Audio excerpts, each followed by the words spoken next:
ओम विश्वानि देव सवितर्दुरितानि परासो यद्भद्रं तन्नयासु। ओम शांति शांति शांति।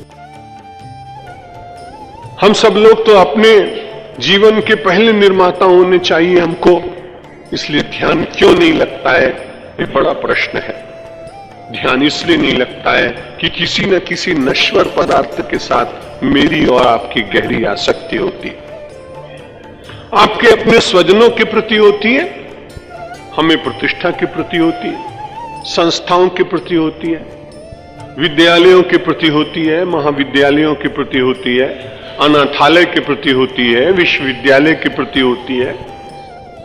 वो एक आसक्ति का जो सूत्र अच्छे से अच्छे साधक के मन में कहीं शेष रह जाता है, उसके कारण कठिनाई क्या होती है कि हम समाधि की अवस्था तक नहीं पहुंच पाते, या प्रगाढ़ ध्यान की अवस्था में बहुत देर तक देहाध्यास को नहीं तोड़ पाते।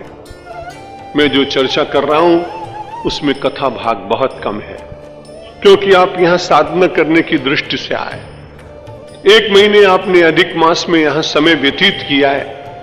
अब अपने परिवारों में जाएं तो जाने के बाद आपका ध्यान लगे। दूसरे वर्ष जब यहां आए तो आपको लगे कि 1 मास का यहां का निवास करने के बाद आप वहां गए तो आपको लाभ हुआ। आजकल बड़े बड़े अधिकारियों को भी भले IAS हों, लेकिन 10-15 वर्ष के बाद या 5-7 वर्ष के बाद उनको कुछ नए कोर्स करने पड़ते हैं। मैंने उनसे कहा, भाई इतना पढ़ लिखने के बाद भी फिर भी तुम्हें करना पड़ता है? तो एक कलेक्टर ने कहा, साहब उसे रिफ्रेशर कोर्स कहते हैं, इसलिए वो करना पड़ता है। तो मैंने भी कहा कि हमारे जितने श्रोता हैं वो अपने यहां से जाने के बाद में साधना करें और अगले वर्ष फिर रिफ्रेशर कोर्स करने के लिए आप आइए, तो आपको लगे कि हमारी कुछ हिम्मत है। अब विचार ये करिए कि ध्यान क्यों नहीं लगता है। रवि शास्त्री जी बड़ी अच्छी बात कह रहे थे कि परमात्मा के लिए रुदन से अंतः शुद्ध होता है, अपने अघ मिटते कलमश समाप्त होता है। नारायण कवि एक बड़े प्राचीन संत हैं, उनके दोहे बड़े प्रचलित। उन्होंने भी कहा कि नारायण हरि भजन में ये पांचों न सुहात, विषय वस्तु निद्रा हंसी जगत प्रीति बहुबात। ये 5 बातें जैसे जैसे आपको ध्यान में आनंद आने लगेगा छोड़नी नहीं पड़ेंगी, अपने आप छूटती चली जाएंगी। कौन सी 5 बातें बताई नारायण स्वामी जी ने कि नारायण हरि भजन में ये पांचों न सुहात, ये 5 वस्तुएं अच्छी नहीं लगती। कौन सी? विषय वस्तु, संसार के पदार्थ, उनके बीच में रहना तो है आपको, जीवन गुजारना, लेकिन रसपूर्वक आप उनको ग्रहण नहीं करेंगे, जीवन चलाने के लिए ही करेंगे। पदार्थ जीवन चलाने के लिए हो तब तो ठीक है, लेकिन जीवन पदार्थों के लिए हो, बस वही कठिनाई है। चैतन्य के ऊपर जड़ का आक्रमण जब इतना भयंकर हो जाता है कि जड़ता चैतन्य को पराजित कर देती है, तो जड़ता प्रसन्न होती है और चैतन्य उदास हो जाता है। परम चैतन्य परमात्मा से संपूर्ण संबंध स्थापित करने के लिए परमेश्वर ने मुझे आपको भेजा, इसलिए अपने मन को बार बार लाओ। रे रे मानस भृंग मां कुरु मुधा, झंकार कोलाहलम निशिब्दम हरिपाद पुल्ल कमले माध्वीकमास्वादय। तस्मिन् सर्वतृषापहारिणि चिदा नंदे मरंदे सकृत निष्पीते क्वनुते प्रयास्यति लयम साहंकृति झंकृति। एक संस्कृत का विद्वान ध्यान करने वाला अपने मन को कह रहा है, अरे मेरे मन, रे रे मानस भृंग। भौरे का स्वभाव होता है, वो दिन भर गुनगुनाता ही रहता है। वो अपने मन रूपी भृंग को कह रहा है, तू जरा शांत हो जा। रे रे मानस भृंग मां कुरु मुधा, झंकार कोलाहलम।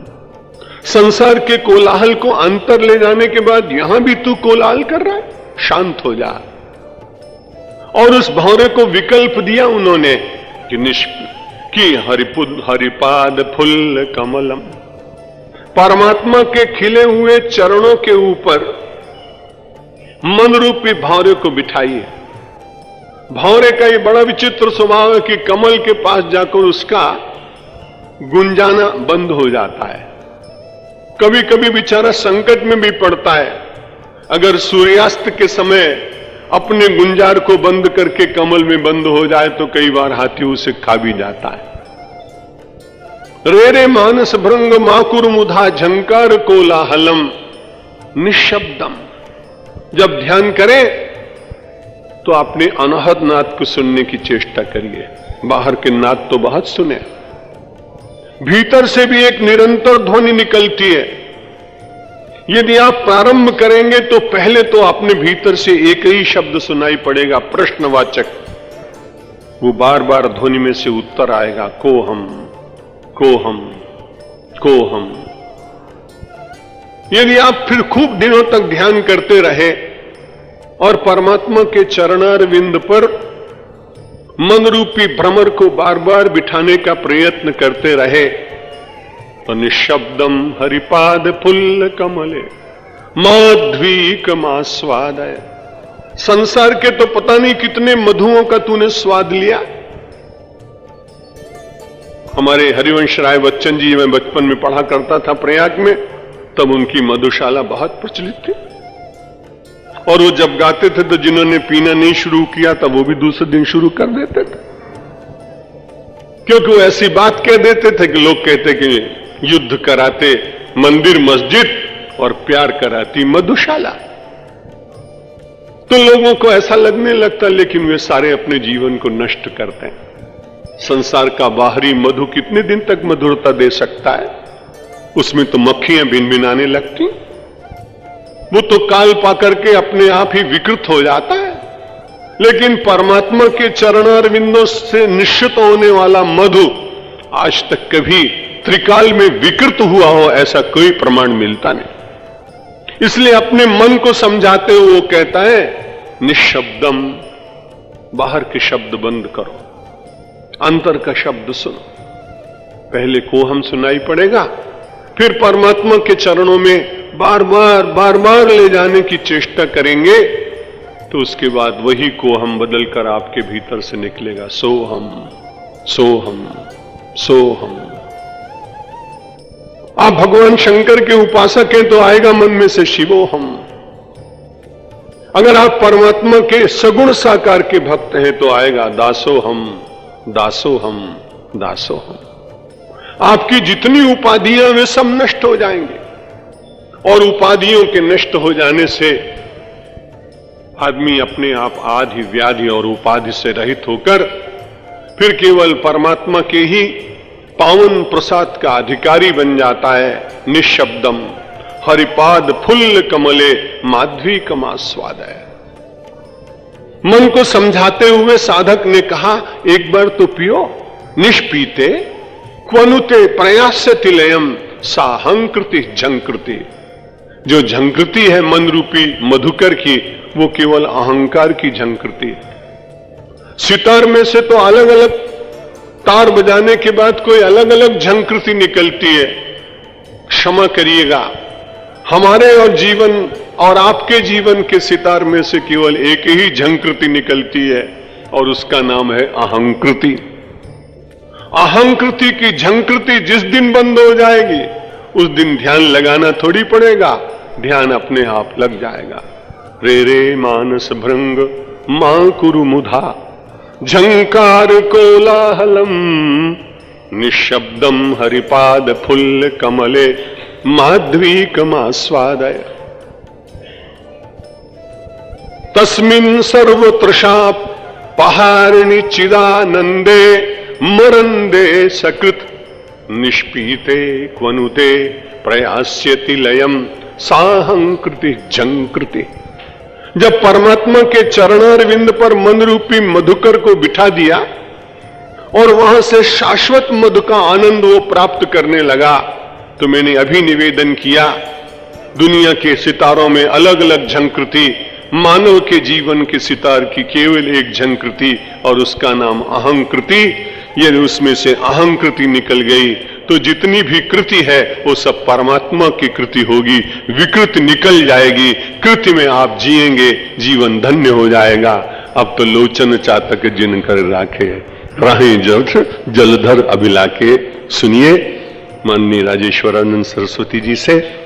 कल भी मैं आपके सामने पुनः अपने शब्द प्रसून आपको चढ़ाऊंगा, लेकिन मुझे परसों विदेश यात्रा के लिए तैयारी से जाना है, इसलिए मैं सवेरे आश्रम में सब लोगों को 5 बजे मिलूंगा भोर में, और 5 बजे मिलकर और 6 बजे प्रस्थान करूंगा। मार्ग में मध्य प्रदेश में 2 दिन रुककर मुझे लंदन और अमेरिका के प्रवास पर जाना है। 25 जुलाई को लगभग लौट के आएंगे। गुरु पूर्णिमा यहीं मनाई जाएगी, प्रतिवर्ष यहीं मनाएंगे, क्योंकि जो पैसे वाले लोग हैं वो तो लंदन से आ सकते हैं, लेकिन अपना देश तो गरीब देश है, इसलिए वो लोग सब लंदन जा नहीं सकते, वीसा भी देते नहीं वो लोग, इसलिए यहीं हर साल गुरु पूर्णिमा हुआ करेगी। और अगले वर्ष भी 15 मई से 15 जून तक स्वामी जी महाराज को मैंने अभी से कह दिया, 1 सप्ताह पुनः वो आके इस बार जो हमने विषय उनको दिया, मुझे लगता नहीं कि वो पूरा हो जाएगा, इसलिए जो बाकी रहेगा तो बाकी जगह भगवान कहां रहेंगे वो फिर बता देंगे आपको। अभी जितना उन्होंने बताया कम से कम उनको वहीं बसाने की कोशिश करिए, अपने करणों में बसा लीजिए, नेत्रों में बसा लीजिए, और बाकी की जो रह जाएंगे मानो स्थान, तो वो फिर उनकी विशद व्याख्या करेंगे, क्योंकि अभी तो केवल 3 दिन उनके पास शेष है। 13 तारीख तक कार्यक्रम चलेगा, मैं 13 को नहीं होऊंगा, तो बड़े आनंद के साथ श्रवण करिए। बोलो राजा रामचंद्र भगवान की।